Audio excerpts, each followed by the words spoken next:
हमारी क्लास रहेगी BHDC 131, ठीक है, हिंदी साहित्य का इतिहास। आज का जो हमारा चैप्टर रहेगा, चैप्टर नंबर 12 रहेगा। इससे पहले मैंने 11 चैप्टर पढ़ा रखे हैं और आप लोग जाकर के उसका वीडियो जरूर देख सकते हैं। आज का जो हमारा 12वां चैप्टर रहेगा, हिंदी कहानी का विकास पार्ट 1। क्या है? हिंदी कहानी का विकास क्या है? पार्ट 1 रहेगा। तो इसमें देखिएगा इंपॉर्टेंट क्या है। इस चैप्टर से एग्जाम में क्वेश्चन आएगा ही आएगा। इसमें अगर आप देखेंगे 12.3 क्या है, देखिएगा प्रेमचंद युग से पूर्व हिंदी कहानी। देखो भाई, अगर हम लोग कहानी की बात करें तो सबसे बड़े कहानीकार भारत में प्रेमचंद माने जाते हैं। क्या? प्रेमचंद भारत में सबसे बड़े कहानीकार कथाकार माने जाते हैं। तो भाई मेरे, प्रेमचंद से पहले किस प्रकार से कहानी लिखी जाती थी? क्या बोला मैंने कि प्रेमचंद से पहले किस प्रकार से कहानी लिखी जाती थी।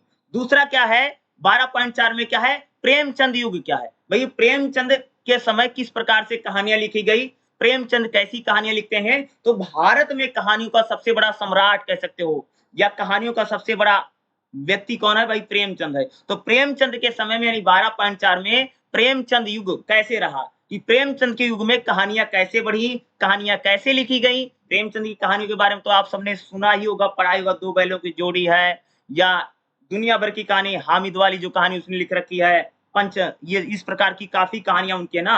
अगला 12.5 में देखें क्या है, प्रेमचंद उत्तर, यानी जब प्रेमचंद नहीं रहे, प्रेमचंद के बाद किस प्रकार से भारत में हिंदी कहानी का विकास हुआ, प्रेमचंद के बाद भारत में कहानी कैसे बढ़ी और कहानियां किस प्रकार से लिखी गई। यही 3 पॉइंट जो आपके लिए इंपॉर्टेंट रहेगा और एग्जाम में आपको कम से कम एक क्वेश्चन इस चैप्टर में से आपको देखने को मिल सकता है। इसलिए पूरी क्लास को आप लोग ध्यान से सुनिएगा, क्योंकि यह क्लास आपके लिए बहुत इंपॉर्टेंट हो सकती है और एग्जाम के लिए, एग्जाम में क्वेश्चन इस चैप्टर से आता ही आता है।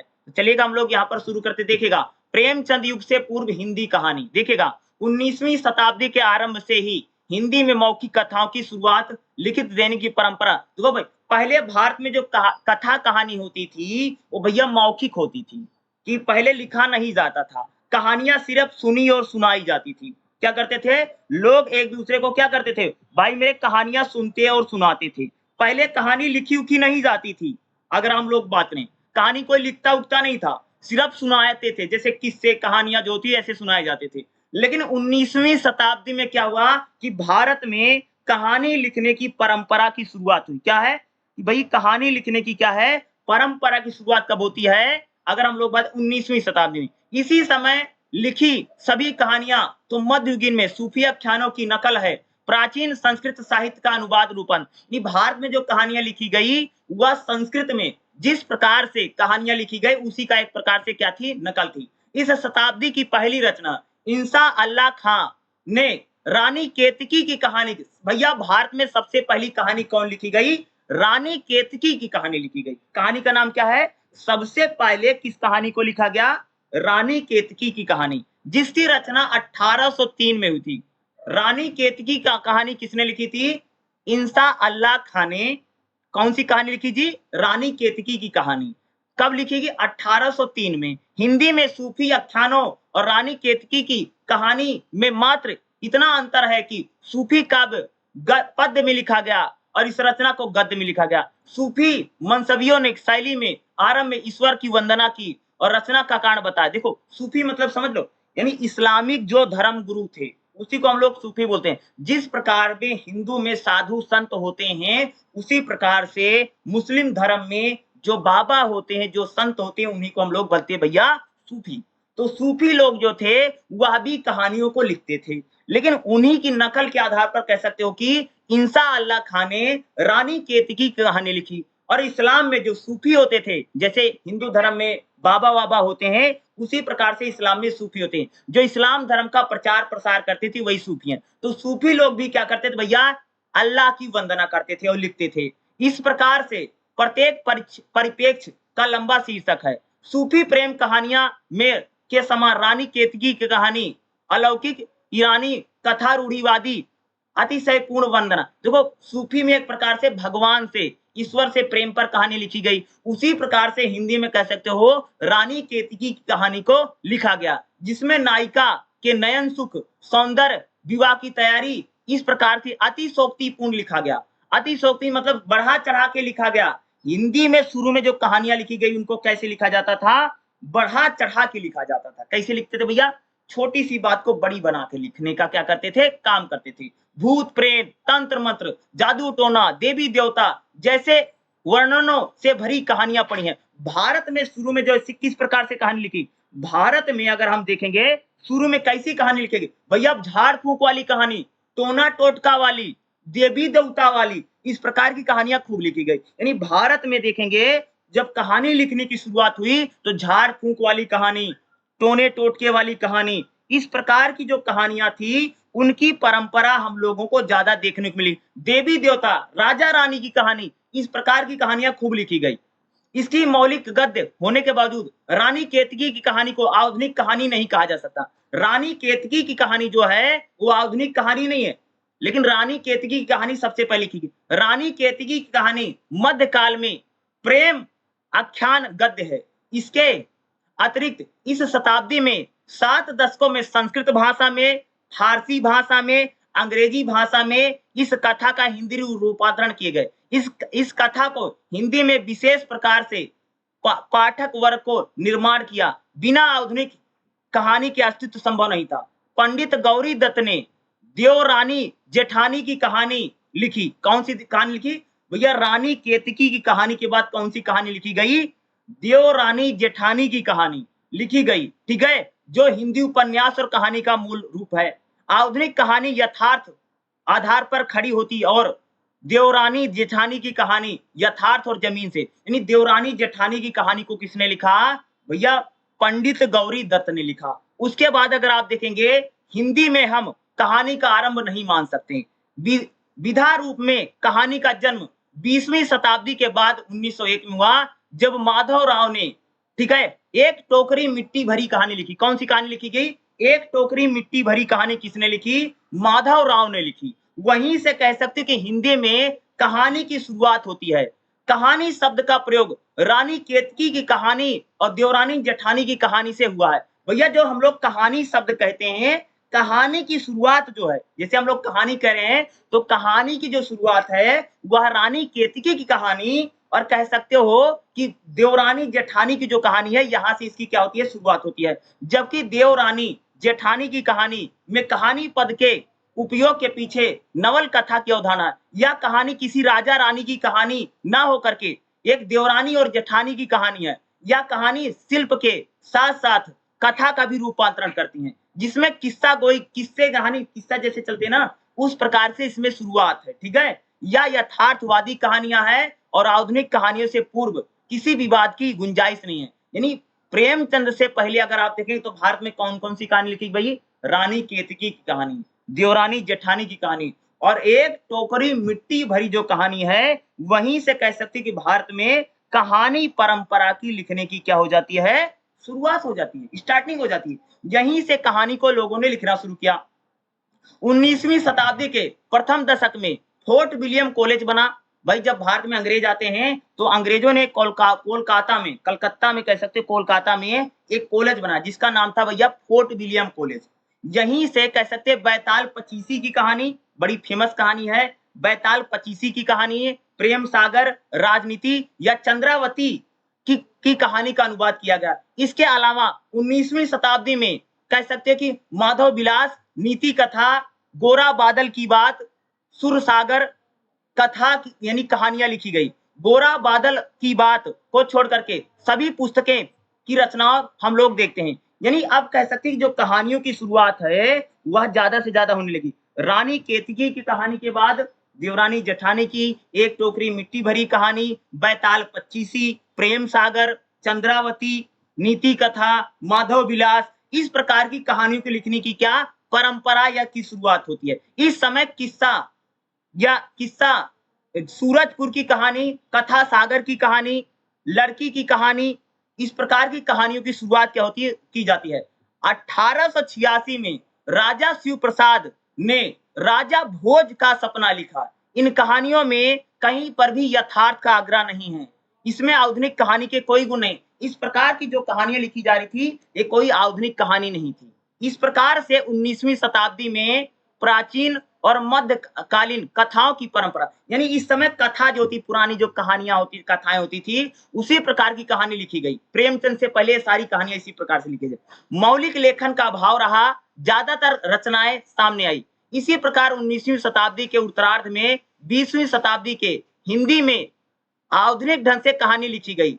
सबसे पहले कह सकते हैं आचार्य रामचंद्र शुक्ल ने हिंदी साहित्य के इतिहास में कहानियों की सूची दी है। आचार्य रामचंद्र शुक्ल कहते हैं कि आधुनिक भारत में कौन कौन सी कहानियां लिखी गई। तो भैया पहली देखो, ये सारी कहानी भैया प्राचीन है, बहुत ज्यादा। रानी केतकी की कहानी है, एक टोकरी मिट्टी भरी कहानी है, ठीक है, या देवरानी जेठानी की कहानी है, बैताल पच्चीसी है, ये सारी पुरानी कहानियां हैं। लेकिन हम लोग कह सकते हो कि आचार्य रामचंद्र शुक्ल ने बताया है कि आधुनिक कहानियां कौन कौन सी, जैसे इंदुमती की कहानी 1900 में लिखी गई, गुलबहार 1902 में लिखी गई, प्लेग की चुड़ैल, ये कहानी लिखी क्या है, प्लेग की चुड़ैल 1902 में। 11 वर्ष के बाद 1903 में, ठीक है, दुआई वाली 1907 में कहानी लिखी गई। इस प्रकार से अगर आप देखेंगे तो कई सारी कहानियां, माधवराव ने एक टोकरी मिट्टी भरी का पता चला जो 1901 में लिखी गई कहानी, यह कहानी आधुनिक ढंग की कहानी है। कुछ विद्वान इंदुमती को हिंदी की पहली कहानी मानते हैं। देखो काफी लोग कहते हैं भैया एक टोकरी मिट्टी भरी जो कहानी है वो आधुनिक कहानी है, लेकिन कई सारे जो विद्वान है वह इंदुमती को हिंदी की पहली कहानी कहते हैं। कौन सी कहानी को? इंदुमती जो है हिंदी की पहली कहानी कही जाती है, परंतु यह मौलिक कहानी नहीं है। इसकी कथा वस्तु शेक्सपियर के नाटक का रूपांतरण है। केवल अंतर यह है कि इसका वातावरण भारतीय है। यह कहानी भारतीय परंपरा किस्से की मुक्त नहीं है। इससे पहले 1887 में कह सकते हो कि परिणय नाम की कहानी लिखी गई, परंतु इसे किसी भी कोण में आधुनिक कहानी नहीं कहा जा सकता। इस कथ्य और शिल्प और भाषा सब पारंपरिक गद्य है। देखो भारत में जो कहानियां लिखी जा रही हैं, जो भी हमारे यहाँ पर स्टोरी जो कहानियां लिखी जा रही थी, वो जैसे एक टोकरी मिट्टी भरी कहानी है, ठीक है, या अगर हम लोग बात करेंगे रानी केतकी की कहानी है, ठीक है। कुछ लोग कहते हैं भैया इंदुमती पहली कहानी है, लेकिन इंदुमती को कहते हैं एक प्रकार से एक अंग्रेज है जिसका नाम भैया शेक्सपियर ने जो नाटक लिखा था उसी का अनुवाद है, यानी ये कोई मौलिक कहानी नहीं कही जा सकती। तो प्रेमचंद से पहले इस प्रकार की कहानियों को लिखा गया। अब देखिए कहानी तो इस दशक में खूब लिखी गई, परंतु चंद्रधर शर्मा गुलेरी की कहानी उसने कहा था ने सबको पीछे छोड़ दिया। भाई जब कहानी लिखते हैं पंडित यानी चंद्रधर गुलेरी ने कहानी कौन सी लिखी, उसने कहा था। इस कहानी ने भैया सबको पीछे छोड़ दिया हिंदी साहित्य में। यह कहानी 1915 में सरस्वती पत्रिका में छपती है। गौरतलब है कि प्रेमचंद की कहानी सौत इस बार सरस्वती पत्रिका में प्रकाशित हुई, परंतु उसने कथ्य शिल्प और भाषा की पूरी बनावट में उसने कहा था समय से काफी आगे बढ़ी हुई थी। उसने कहा था युद्ध विरोधी कहानी है, इसमें प्रेम कथा है जिसमें एक प्रेमी अपनी बचपन की प्रेमिका के पति के बेटे के लिए अपना आप को न्यौछावर कर देता, परंतु यह कहानी का ऊपरी वातावरण है, ठीक है। कथ्य का शिल्प की दृष्टि से कहानी बेजोड़ है, अनुपम और अभूत है। पूरी कहानी में संकेतों और प्रतीकों के सहारे कहानी आगे बढ़ती है। इस प्रकार से रूढ़ी परंपराओं को तोड़ने का प्रयास इस कहानी में किया गया। तो एक प्रकार से प्रेमचंद से पहले अगर आप देखेंगे तो कहानी का जो स्वरूप है इसी प्रकार से हम लोगों को देखने को मिलता है। तो खास तौर से अगर आप देखेंगे रानी केतकी की कहानी, देवरानी जेठानी की कहानी, एक टोकरी मिट्टी भरी कहानी, इंदुमती या बैताल पच्चीसी, इस प्रकार की कहानियों को प्रेमचंद से पहले खूब सारी लिखी गई। ये सारी कहानियां जो हैं प्रेमचंद से पूर्व लिखी गई। अगला चलिए, अगला नेक्स्ट हमारा जो पॉइंट है उसको भी हम लोग देख लेते हैं। 12.4 का प्रेमचंद युग। देखो हिंदी कहानी में प्रेमचंद का आगमन 1915 में हुआ था। कब? हिंदी कहानी में अगर आप बात देखेंगे तो प्रेमचंद ने कब शुरुआत की थी? 1915 से। हिंदी कहानी में यथार्थवादी और आलोचनात्मक परंपरा की शुरुआत को न केवल प्रेमचंद ने बढ़ाया है बल्कि नई दिशा प्रदान की है। यानी प्रेमचंद जो है यथार्थवादी मतलब समझो भाई, जो सच्चाई है, किसान की जो सच्चाई है, जो समाज की सच्चाई है, जो पुलिस की सच्चाई है, यानी प्रेमचंद एक ऐसे कहानीकार हैं, एक ऐसे कथाकार हैं जो कैसे जिन्होंने आलोचना की, यानी जो बुराइयां थी, जो कुरीतियां थी, उनके खिलाफ उन्होंने लिखा। साथ में यथार्थवादी, यथार्थवाद का मतलब होता कि जो समाज की सच्चाई है, रियलिटी जिसको हम बोलते हैं, उसको लिखने का काम किया है। लोक कथाओं में रस और शैली ग्रहण करके प्रेमचंद ने समाज में दलित वर्ग, शोषित जन्मे की कहानी को लिखा है, जिसमें कौतूहल और रोमांच भी भरा है। प्रेमचंद की कहानियों में सरलता है, हमको देखने को मिलती है। प्रेमचंद की कहानियों में व्यंग है, यथार्थ भी है, और प्रेमचंद ने कई प्रकार की आदर्शवादी कहानी भी लिखने का काम किया। यानी प्रेमचंद जो हैं, वह उन्होंने यथार्थवादी, यानी समाज की जो सच्चाई है, जो रियलिटी थी, उसको लिखा। साथ में व्यंग्यात्मक कहानी, ठीक है, समाज में रूढ़िवाद है जो दलितों के साथ था या जो शोषितों के साथ था, इस प्रकार की कहानियां उन्होंने लिखा। प्रेमचंद की जो आरंभिक कहानियां हैं, उनमें किस्से कहानियों की शैली में लिखे गए हैं। धीरे धीरे प्रेमचंद ने किस्से की शैली से मुक्त शैली में आकर के उन्होंने कहानियां लिखना शुरू किया। प्रेमचंद ने पूस की रात, बहुत बड़ी फेमस कहानी है, जो आपको कह सकते हैं सेकंड ईयर में मिलेगी भी, आपको मिलेगी BHDL 138 में किताब उसमें आएगा, ठीक है। तो प्रेमचंद की कहानी का बात है, जैसे पूस की रात, ठाकुर का कुआं, कफन आदि ऐसी कहानियां हैं जिन कहानियों में हमें वर्णात्मक, यानी उन कहानियों में बहुत ज्यादा वर्णन करते हैं, एक्सप्लेन करते हैं।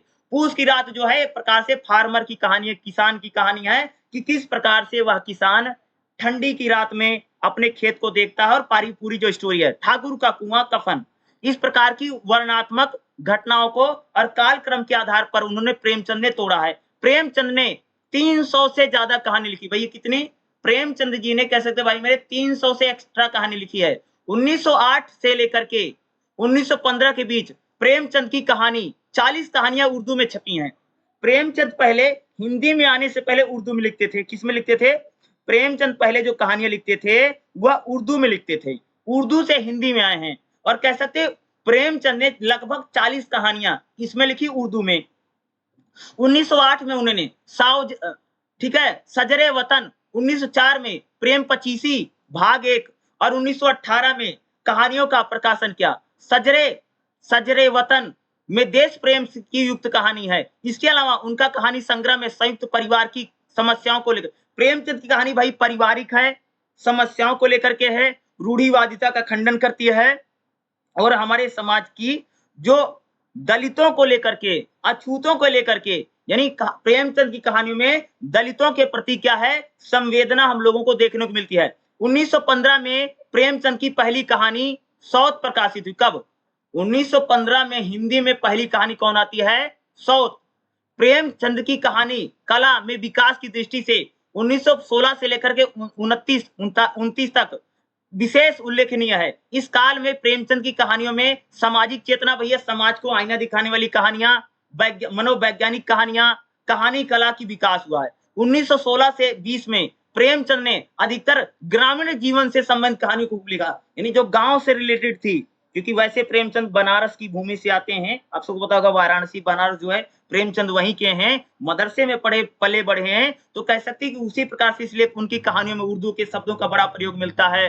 कहानियां ग्रामीण अंचल की कहानियां काफी हैं, इसलिए देखोगे प्रेमचंद ने, कह सकते हो कि यथार्थवादी कहानियां ज्यादा लिखी, कि गांव की जो समस्या है, जो किसान की समस्या है, जो मजदूर की समस्या है, इन समस्याओं को कह सकती कि प्रेमचंद की कहानियों में हम लोगों को ज्यादा से ज्यादा क्या है, देखने को मिलता है कि प्रेमचंद की इस प्रकार की कहानियां रही। ठीक है, पारिवारिक कहानियां ज्यादा हैं, मूल्य बंधन को लेकर के, आदर्श को लेकर के कहानियां, कह सकती कि प्रेमचंद ने अधिकतर कहानियां लिखने का काम किया है। प्रेमचंद ने अपनी कहानियों में स्त्रियों का बहुआयामी चित्रण किया। उन्होंने कहानियों में नारी शोषण का विरोध किया है और नारी को मजबूत बनाया। यानी प्रेमचंद जो है महिला समस्या को लेकर भी क्या है, उनकी काफी कहानियां हम लोगों को देखने को मिलती हैं।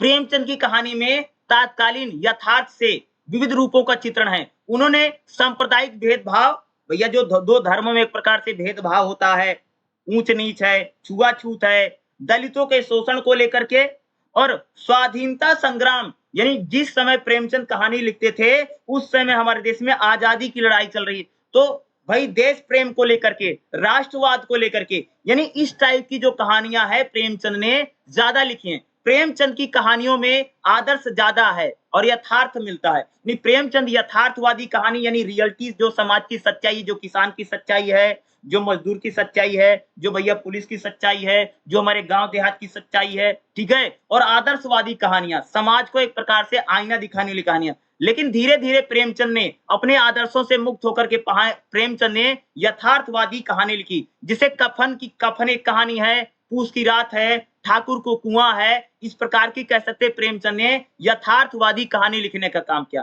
जयशंकर प्रसाद की पहली कहानी 1911 में आती है। इसकी छाया नाम की कहानी प्रकाशित हुई। इस कहानी संग्रह में संकलित कहानी दूसरे दशक में आरंभिक कहानी में लिखी गई।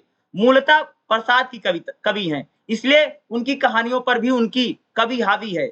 उनकी कहानियां भावुकता से पूर्ण है। बाद में कहानियां आकाशदीप, पुरस्कार, गुंडा आदि कहानियों में भावुकता। अगर जैसे प्रेमचंद की बात करें, जयशंकर प्रसाद जो है प्रेमचंद के आसपास के कवि माने जाते हैं। लेकिन एक प्रकार से क्या कवि, जो कवि जब कविता लिखता है तो भैया कवि में बहुत ज्यादा भावुकता है कि वो बड़ा भावुक व्यक्ति होता है, इसलिए उसकी कहानियों में भावनात्मक मुद्दे जो होते हैं वह हम लोगों को ज्यादा दिखाई देते हैं। प्रेम का मुद्दा होगा या भावनात्मक मुद्दा हम लोगों को ज्यादा। देखो प्रेमचंद की तरह कहानीकार या कथाकार कोई नहीं रहा भारत में। लेकिन जैसे अगर हम लोग जयशंकर प्रसाद की बात करते हैं, जयशंकर प्रसाद भी कहानीकार हैं, लेकिन जयशंकर प्रसाद में क्या कि जयशंकर प्रसाद मूलतः कवि हैं और कवि का हृदय भाई बड़ा भावुक होता है। इसलिए जयशंकर प्रसाद की कविताओं में हमें भावनात्मक मुद्दे, जो भावनात्मक इशू मुद्दे ज्यादा। उसी प्रकार से विशंभर नाथ शर्मा, ठीक है, कौशिक जो है, इनकी ये भी प्रेमचंद कालीन कहानीकार, प्रेमचंद के समय भी कहानीकार थे। ये दोनों ही प्रेमचंद की परंपरा के कहानीकार माने जाते हैं। कौशिक ने रक्षाबंधन 1912 में इनका छपता है। उन्होंने कहानियों में बाल विवाह को लेकर के, पर्दा प्रथा को लेकर के, दहेज को लेकर के, अनेक पारिवारिक समस्याओं को लेकर कहानी किसने लिखी? विशंभर नाथ शर्मा कौशिक जी ने लिखी। उन्होंने 200 से अधिक कहानी लिखी हैं। ताई और पगली की कौशिक की कहानियां खूब प्रसिद्ध हैं। सुदर्शन की बात करते हैं, सुदर्शन भी जो है प्रेमचंद के आसपास के कहानीकार माने जाते हैं। इन्होंने अपनी कहानियों में पारिवारिक जीवन को लिखा है। उनकी कहानियां में परंपरा, भारतीय कथा को लेकर के प्रभाव दिखता है। हृदय परिवर्तन, सत्य विजय और सांस्कृतिक मूल्यों पर इनकी कहानियों में स्वर हमें। सुदर्शन की एक बात, इनकी कहानियों में कवि ने स्त्रियों का भी, स्त्री महिलाओं को भी कह सकते हैं प्रकार से इन्होंने लिखने का काम किया, यानी स्त्री समस्या पर भी इन्होंने लिखा। उसी प्रकार से पांडे बेचैन शर्मा ने भी इनकी पहली कहानी जो चिंगारियां है लिखी गई। उग्र से अपनी कहानियां समाज में इन्होंने लिखा। इनकी कहानियों में सामाजिक शोषण, कुप्रथाओं के खिलाफ आक्रोश दिखाई देता है। कौन? बेचैन शर्मा जो है, ये भी प्रेमचंद के आसपास ही कहानीकार में। अब जितनी मैं कहानीकारों का नाम ले रहा हूं, ये सभी लोग प्रेमचंद के आसपास ही हुए हैं और ये लोग भी प्रेमचंद के जैसे ही कहानियां लिखते हैं। जैसे प्रेमचंद लिखा उसी प्रकार की कहानियां इनकी है। जैनेन्द्र, भाई जैनेन्द्र काफी फेमस माने जाते हैं। जैनेन्द्र ने हिंदी कहानी में नई संभावनाओं को जोड़ा है और नई दिशा प्रदान की है। हिंदी कहानी के विकास में उनका योगदान बड़ा अमूल्य रहा है। वर्णनात्मक और त्याग है, चरित्र के माध्यम से उन्होंने कहानी लिखने का प्रयास किया। ऐसा नहीं कि इससे पहले कहानी में पात्र ही नहीं थे। पात्रों के बिना तो कहानी बन नहीं सकती, परंतु पात्र प्रमुख नहीं हुआ करते, कहानियां होती हैं। पात्र घटनाओं के बहाने आते हैं। जैनेन्द्र ने इस क्रम को उल्टा, अब पात्र प्रमुख हो गए। यानी जैनेन्द्र एक प्रकार से जो कैरेक्टर होते हैं, कैरेक्टर वाली कहानियां कह सकते ज्यादा लिखे हैं, जिसमें किसी को हीरो बनाए हैं या एक प्रकार से जैसे कह सकते हैं इनकी जैनेन्द्र की कहानियों में, जैसे जैनेन्द्र की कहानी जैसे पाजेब है, एक दिन है, राजकन्या है, खेल है, नीलम देश की राजकन्या कहानी है या हत्या कहानी है। इन यानी अगर मैं जैनेन्द्र की बात कहूं तो जैनेन्द्र अपनी कहानियों में पात्र आधारित कहानी है। जैसे किसी कहानी में भैया किसी की ज्यादा बात हुई, वो उस कहानी का मेन हीरो है जिसको हम लोग बात करते हैं ना। इस प्रकार की कहानियां जैनेन्द्र ने खूब लिखी है। तो प्रेमचंद के समय कैसी कहानी लिखी गई, हम लोगों ने इसकी बात किया है कि प्रेमचंद ने लगभग 300 से ज्यादा कहानी लिखी है। पूस की रात है और अन्य प्रकार की कई सारी कहानियां प्रेमचंद ने लिखी है। तो प्रेमचंद जो है 300 से ज्यादा कहानी लिखते हैं। पहले प्रेमचंद हिंदी में लिखते थे, उर्दू में लिखते थे और बाद में वह हिंदी में आए। 1915 में प्रेमचंद ने पहली हिंदी कहानी लिखी। उससे पहले 1908 से लेकर के, कब भाई मेरे, 1908 से लेकर के 1915 तक उन्होंने 40 कहानियां उर्दू में लिखी थी। किसमें लिखी थी? उर्दू में लिखी थी। लेकिन उर्दू में प्रेमचंद जो थे लिखते तो जरूर थे, लेकिन उतना बड़ा नाम नहीं बन पाए। लेकिन प्रेमचंद जैसे हिंदी से उर्दू में आते हैं, हम लोग कह सकते हैं कि प्रेमचंद कह सकते हैं भैया रातों रात चमक गए। क्या? रातों रात चमक गए। और सबसे बड़े कहानीकार हमारे देश में उभर करके कौन आता है? प्रेमचंद जी आते हैं। ठीक है, चलिए अगला जो हमारा पॉइंट रहेगा हम लोग उसको भी देख ले। जो मैं बता रहा हूँ बहुत इंपॉर्टेंट है, इसको पढ़ के जाना जरूरी। क्या रहेगा? प्रेमचंदोत्तर कहानी, यानी प्रेमचंद के बाद किस प्रकार से कहानी लिखी गई। तो देखेगा प्रेमचंद के बाद भारत में कौन कौन से कहानीकार हुए, उसमें जैसे अज्ञेय, यशपाल और खास तौर से 3 लोगों का नाम है आता है। एक तो अज्ञेय है, दूसरे यशपाल है और तीसरे जैनेन्द्र है। प्रेमचंद के बाद 3 लोगों ने कहानियों को लिखा।